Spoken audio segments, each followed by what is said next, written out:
اعتکاف کے حوالے سے مزید کچھ بابا مدنی پھول اگر عطا فرمانے ہو تو۔ اعتکاف کے مدنی پھول سے تو دیکھو نا اپنا پورا فیضان اعتکاف ہمارا مال ہے، اور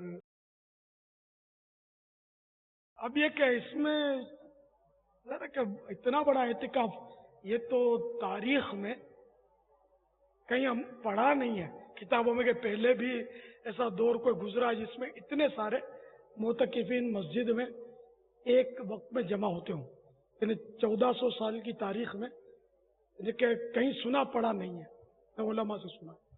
یہ ایک اللہ کی عطا ہے کہ اب چونکہ آسانیاں بہت ہے، پہلے آسانیاں نہیں ہوتی تھی، اب آسانیاں بہت ہے تو لوگ اعتکاف کرتے ہیں، اور ایک تحریک اللہ نے دی ہے اسی کے کرم سے ہی چل رہی ہے، تو یوں معتکفین جمع ہو جاتے ہیں۔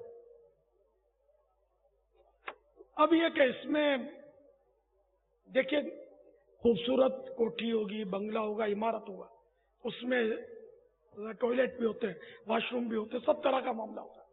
تو اب یہاں جب جیسے کہ اتنی ساری مخلوق جمع ہوتی ہے تو اس میں بھی طرح طرح کے لوگ آتے ہیں، بعض اچھے جذبے سے آتے ہیں لیکن ان میں کمزوریاں ہوتی ہیں، اور بعض آتے ہی برے جذبے سے، چوریاں کرنے آتے ہیں، جیبیں کاٹنے آتے ہیں، بیگیج میں سے نکال جاتے ہیں، موبائل فون اٹھا جاتے ہیں، یہ بھی ہوتا ہے۔ اس لیے اپنا سب کو چوکن نہ رہنا ہے۔ اس میں بس وہی پان سگریٹ والے جو نا، یہ صحیح بات ہے کہ یہ بہت تکلیف پہنچاتے ہیں۔ اب جیسے کہ مغرب کے بعد روزہ رکھ لیتے ہیں بیچارے، مغرب ہوئی اب ان کو نماز میں تو چین پڑھنے سے رہا، کیا نماز کیسی نماز بھی پڑھ لیتے ہیں اور جیسے تیسے بغیر چبائے نگل لیتے ہوں گے۔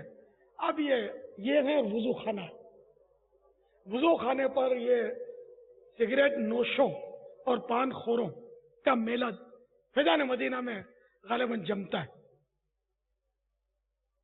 اور جو یہ تھوک تھوک کر وضو خانے لال کرتے ہیں ان کو اللہ سے ڈرنا چاہیے کہ آپ اپنے گھر میں بھی ایسا کرتے ہیں۔ اس کی شریعت میں اجازت تھوڑی ہے کہ آپ وضو خانہ لال کر دیں تھوک سے، کہ وضو کرنے والے کو الٹی ہو جائے، گھین نہ آئے اس کو۔ جس طرح یہ مسجد کے در و دیوار صاف رکھنے نا، اس طرح وضو خانہ بھی صاف رکھنا۔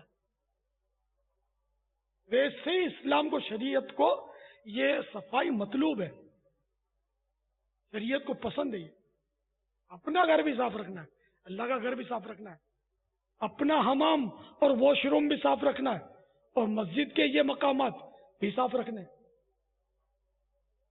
تو یہ مطلب ان کا کوئی حل نہیں ہے، یہ آئیں گے۔ اچھا، یہ جو اس کیٹیگری کے لوگ ہوتے ہیں نا، یعنی اس طریقے کے، یہ ہوتے باب المدینہ کے، یا زمزم نگر سے آتے ہوں گے، یا یہ باب الاسلام کے جو اردو بولی والے جو لوگ ہوتے ہیں نا، یا میمن برادری یا گجراتی بولنے والے، ان لوگوں میں یہ پان گٹکا بہت زیادہ پایا جاتا ہے۔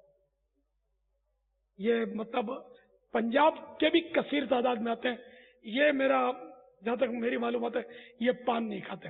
یہ کوئی ایسوں کی صحبت میں رہ کر پان کھانا سیکھ گیا ہو، گٹکا کھانا سیکھ گیا ہو، یا تمباکو کا عادی ہو تو وہ ایک مستثنا ہے، ورنہ یہ عام طور پہ عادی نہیں ہوتے۔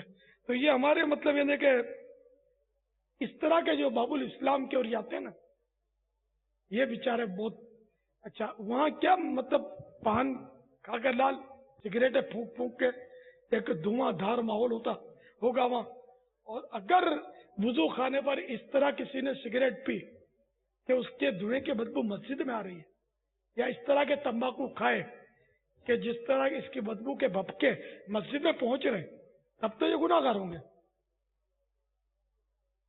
وضو خانے پر بھی اس کو شریعت روکے گی یہ کام کرنے، اور ویسے بھی شریعت روک رہی ہے، لیکن یہ وضو خانے خراب کر رہے ہیں، لال کر رہے ہیں، تو اسلام میں اس کی اجازت نہیں ہے، تو گناہ گار ہو رہے ہیں جو وضو خانے خراب کر رہے ہیں۔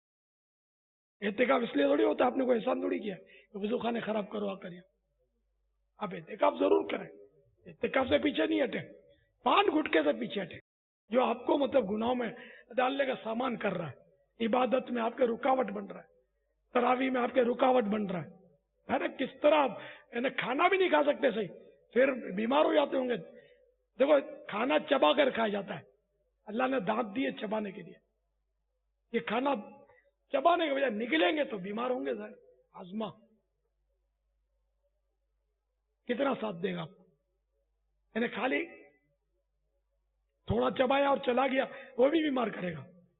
جیسا چبانا ہے, چبانے کا حق ہے ویسا چبانا ہے, تاکہ یہ ہاضم لعاب جو نکلتا ہے نا زبان کے نیچے سے, وہ لعاب اس میں مکس ہو جائے اور یہ چب بھی جائے تو نرم ہو جائے, پھر اندر جائے گا تو ترکیب بنے گی.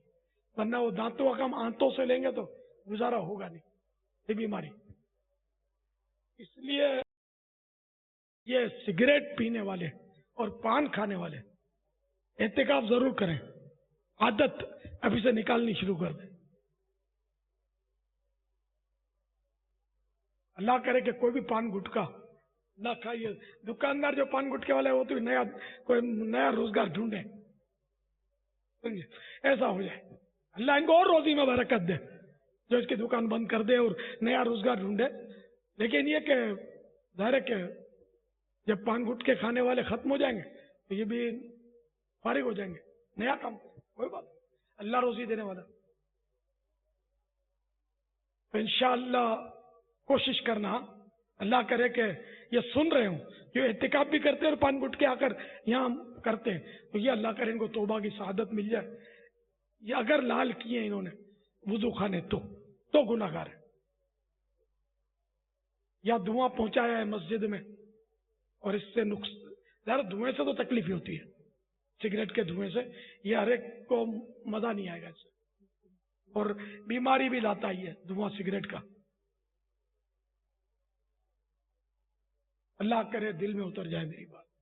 واللہ تعالی اعلم ورسولہ اعلم, عز وجل صلی اللہ تعالی علیہ وآلہ وسلم. صلوا علی الحبیب صلی اللہ تعالی علیہ